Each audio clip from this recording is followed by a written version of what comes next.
Welcome to Ainu's tasty corner. നല്ല ടേസ്റ്റിയും അതുപോലെ സോഫ്റ്റായിട്ടുമുള്ള ഒരു ഇലയടയാണ് ഇന്ന് തയ്യാറാക്കാൻ പോകുന്നത്. ആദ്യം നമുക്ക് മാവ് കുഴിക്കാനായിട്ട് കുറച്ച് വെള്ളം വെക്കാം. ഇനി അതിലേക്ക് കുറച്ച് ഉപ്പിട്ട് നന്നായിട്ടൊന്ന് തിളപ്പിച്ചെടുക്കാം. ഇപ്പോൾ വെള്ളം നന്നായിട്ട് തിളച്ച് വന്നിട്ടുണ്ട്.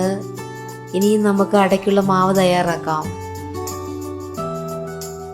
അതിനായിട്ടൊരു ബൗളിലേക്ക് 2 കപ്പ് അരിപ്പൊടി ഇട്ട് കൊടുക്കാം. ഇനി അതിലേക്ക് 1 ടീസ്പൂൺ നെയ്യും കൂടി ചേർത്ത് നന്നായിട്ടൊന്ന് മിക്സ് ചെയ്തെടുക്കാം. അട തയ്യാറാക്കാനായിട്ട് നമ്മൾ പത്തിരിക്ക് ഇടിയപ്പത്തിനൊക്കെ ഉപയോഗിക്കുന്ന അതേ അരിപ്പൊടി തന്നെയാണ് എടുക്കേണ്ടത്.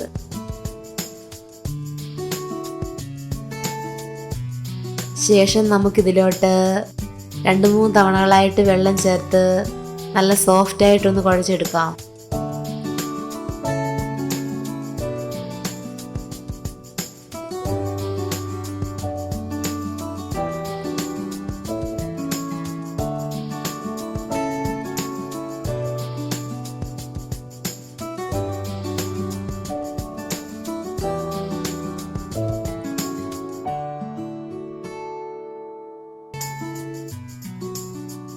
ഇതുപോലെ കുറച്ച് ലൂസായിട്ടുള്ള പരുവത്തിൽ വേണം നമുക്ക് മാവ് കുഴച്ചെടുക്കാനായിട്ട്.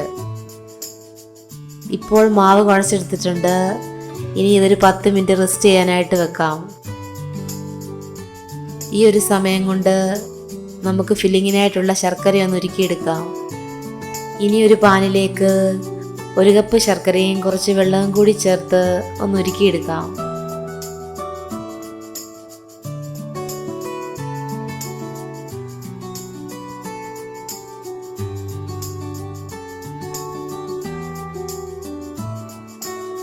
ഇപ്പോൾ ശർക്കരയെല്ലാം മെൽറ്റായി വന്നിട്ടുണ്ട്.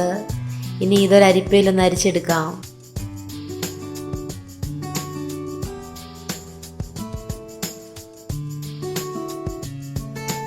ഇനി അരിച്ചെടുത്ത ശർക്കര ഒരു പാനിലേക്ക് ഒഴിച്ചു കൊടുക്കാം. ശേഷം അതിലോട്ട് 2 കപ്പ് തേങ്ങ ചേർത്ത് നന്നായിട്ടൊന്ന് മിക്സ് ചെയ്തെടുക്കാം.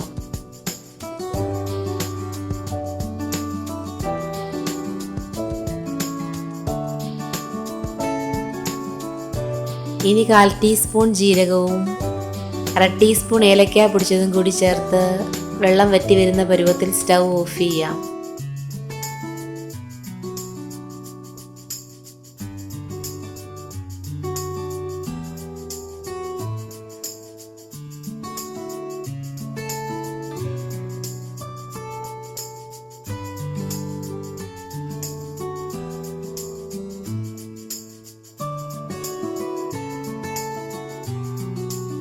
ഇനി ഇഡലിച്ചെമ്പിൽ കുറച്ച് വെള്ളം തിളയ്ക്കാനായിട്ട് വെക്കാം.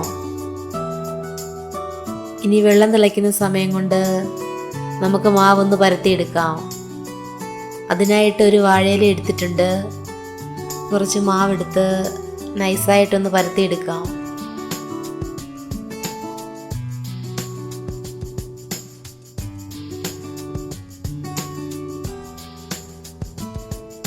ഇനിയും പരത്തിയെടുത്ത മാവിലേക്ക് നേരത്തെ തയ്യാറാക്കി വെച്ചിരുന്ന ഫില്ലിങ്സ് ചേർത്ത് കൊടുക്കാം.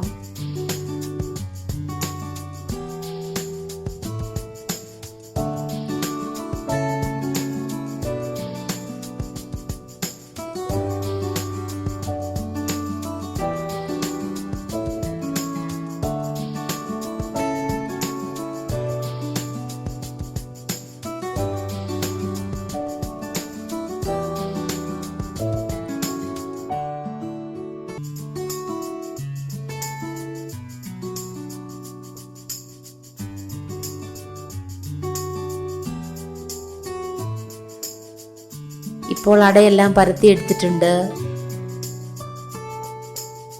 ഇനി ഇതെല്ലാം ഒരു ഇഡലിച്ചെമ്പിലേക്ക് മാറ്റാം.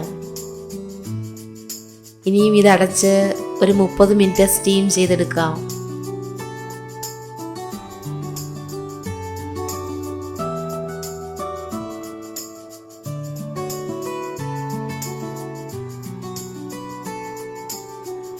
ഇപ്പോൾ നല്ല ടേസ്റ്റി ആയിട്ടും അതുപോലെ സോഫ്റ്റായിട്ടുമുള്ള ഇലയട റെഡി ആയിട്ടുണ്ട്.